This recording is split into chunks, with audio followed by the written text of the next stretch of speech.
Beaten, এইস্ট, bold, এমনকি জিম্বাবুয়েও পারছে না লিটন দাসকে ফর্মে ফেরাতে। আরও একটা ইনিংস, আরও একবার ব্যর্থ টাইগার ওপেনার।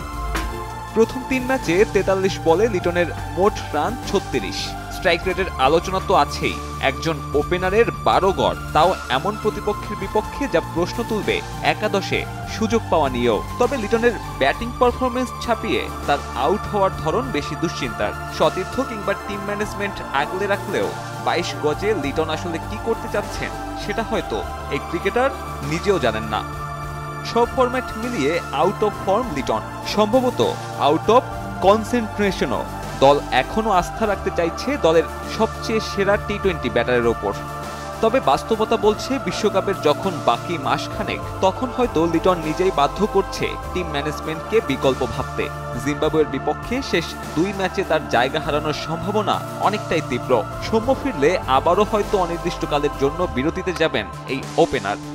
লিটনের ধারাবাহিক ব্যর্থতায় কিছুটা আড়ালে থেকে যাচ্ছে শান্তর ব্যাটিং। চলতি সিরিজের প্রথম 3 ইনিংসে শান্তর রান 43 সমান সংখ্যক বলে, যার মধ্যে ডট 17টাই। স্ট্রাইক রেট কোনো রকমে 100। একে তো অধিনায়ক, এরপর নাম্বার 3 পজিশন। শান্তর দায়িত্বের জায়গাটা বড়, যেমনটা বড় তার স্ট্রাইক রেট নিয়ে চিন্তা। টি-20তে শান্তর ব্যাটিং দুর্দশা একেবারেই নতুন নয়। সিলেট স্ট্রাইকার্সের হয়ে শেষ বিপিএলে নিজে ভোগার পাশাপাশি ভুগিয়েছেন দলকে। গড় 15-র নিচে, স্ট্রাইক রেট 93.5। একই অবস্থা ছিল শ্রীলঙ্কা সিরিজে। 112 স্ট্রাইক রেটে 3 ম্যাচে মোট রান করেন 75। বাংলাদেশের সিরিজ হারে বড় দায় নাম্বার 3-তে খেলা এই ব্যাটারের।